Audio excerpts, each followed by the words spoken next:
श्री कृष्ण के अभिषेक और वस्त्र धारण के पश्चात ब्रह्मा जी ने उन्हें एक दिव्य वृक्ष के नीचे सुखद मंगलमय आसन प्रदान किया।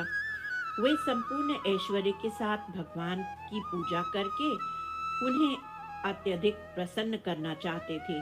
पूजा की उत्तम 16 वस्तुएं प्रस्तुत करने के साथ साथ कुछ विस्तृत मंत्रों का जप करना भी चाह रहे थे। जब ब्रह्मा जी शीघ्रता पूर्वक सामग्री और मंत्रों को अर्पण करने लगे, तब भगवान शिव ने पास आकर कहा, हे ब्रह्मा जी, एक प्रसिद्ध कहावत है, एक बुद्धिमान व्यक्ति व्यग्रचित नहीं होते हैं। यदि श्री कृष्ण की पूजा यह सामने खड़ा छोटा बालक करेगा तो सर्वोत्तम होगा। उस 18 अक्षरों वाले गोपाल मंत्र के अवतारी छोटे से बालक से एक अप्रतिरोध्य आकर्षक तेज निकल रहा था। जब श्री ब्रह्मा ने यह देखा कि सभा में सभी जन बालक की उपस्थिति से प्रसन्नता का अनुभव कर रहे हैं, तब उन्होंने कहा, ओह, आनंदमय रस स्वरूप गोपाल मंत्र स्वयं आए हैं। नारद मुनि ने पुरुषों और ऋषियों को उनके हृदय से भक्ति की बाधाओं को दूर करने के लिए यह गायत्री छंद युक्त महान मंत्र दिया है। अब मुझे 2 तरह से पहचाना जाने लगा है। मैं भी इस मंत्र का जप करके कृष्ण की पूजा करूंगा। इस प्रकार श्री ब्रह्मा जी गोपाल मंत्र की शक्ति से युक्त होकर श्री कृष्ण की पूजा करना प्रारंभ कर दिए। उस पूजा में नारद जी और सनकादि जैसे कई प्रतिष्ठित भक्त भी सम्मिलित हुए। ये सभी भक्ति विरोधी इच्छाओं को उखाड़ फेंकते हैं। ध्रुव साधन भक्ति में दृढ़ संकल्पित होने के आदर्श हैं। प्रहलाद सभी को आनंद देते हैं और वसु शाश्वत दर्शन में स्थिर हैं। मूर्तिमान क्षीर सागर श्री कृष्ण के लिए बहुमूल्य स्नान पात्र, साथ ही कई सुंदर बड़े शुद्ध सफेद शंख भी लेकर आए। उन्हें रखने के लिए कोई उपयुक्त स्थान नहीं होने के कारण ब्रह्मा जी चिंतित हो गए। अचानक शंखों को सम्यक प्रकार से रखने के लिए कई स्वर्ण निर्मित 3 पैरों वाले मेज के साथ साक्षात मेरू पर्वत प्रकट हुए। ब्रह्मा जी ने श्री कृष्ण के चरणों को प्रक्षालन किया। उसके पश्चात वे पद्मासन की मुद्रा में बैठ गए और अपने 8 नेत्रों से भगवान कृष्ण की ओर निहारते रहे। इसके पश्चात देवताओं और उनकी पत्नियों ने विभिन्न सामग्रियों से श्री कृष्ण की पूजा की।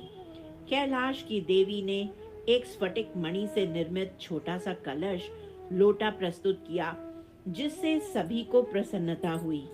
हिमालय की भव्य एवं सुंदर देवी ने वन पुष्पों को रखने के लिए सुंदर टोकरी प्रस्तुत की।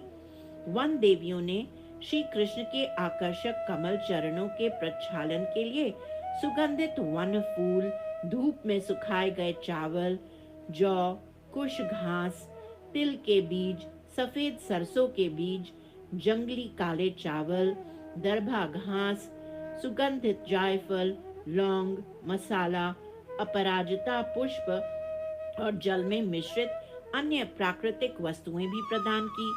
भूमि देवी ने अतुलनीय प्राकृतिक सुगंध प्रदान की और नंदन कानन वन के कुछ देवताओं ने दिव्य वस्त्र एवं इच्छा पूर्ति करने वाले पुष्पों से निर्मित आभूषण प्रदान किए।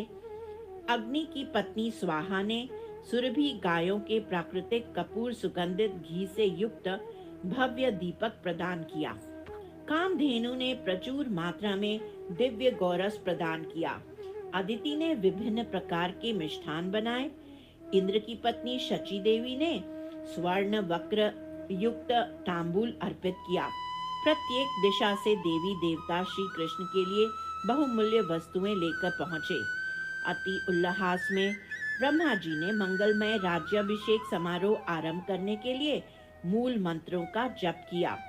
देवताओं ने उपयुक्त राग आलापे, अप्सराओं ने उत्साहपूर्वक नृत्य किया, गंधर्व और चारणों ने नवीन उत्साह के साथ गीत गाए, जिससे वहां उपस्थित प्रत्येक व्यक्ति का हृदय आनंद से भर गया।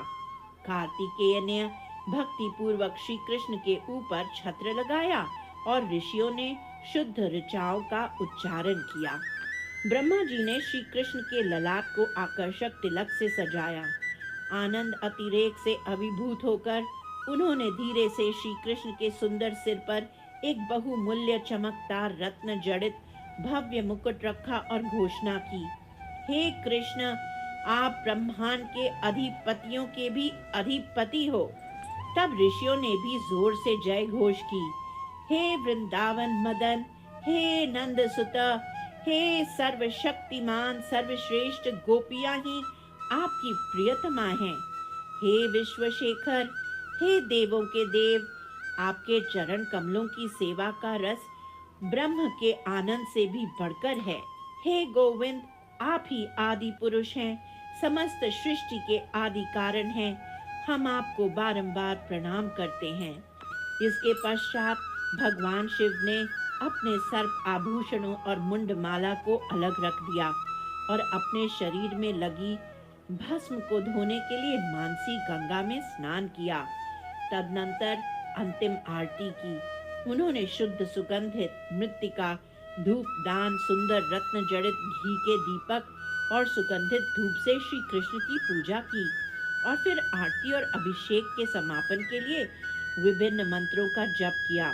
वैदिक आदेशों के अनुसार गौरी, गायत्री, अरुंधति और देवताओं की अन्य पत्नियों ने घी के दीपक से आरती की। जैसे ही पूजा समाप्त हुई, नारद मुनि गंधर्वराज तंबुरु के साथ श्री कृष्ण ने के गोवर्धन धारण लीला के गीत गाते हुए गहरे आनंद में लीन हो गए।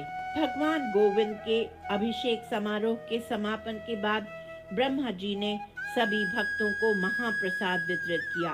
तदनंतर मूर्तिमान शंख, रत्न, कल्पतरु, चिंतामणि रत्नों को आदेश दिया, कृपया ऋषियों, देवताओं और उनकी पत्नियों, सर्पराज एवं अन्य सभी अतिथि एवं अभ्यागतों को अलंकृत करें। गिरिराज धरन की जय, गिरी गोवर्धन की जय।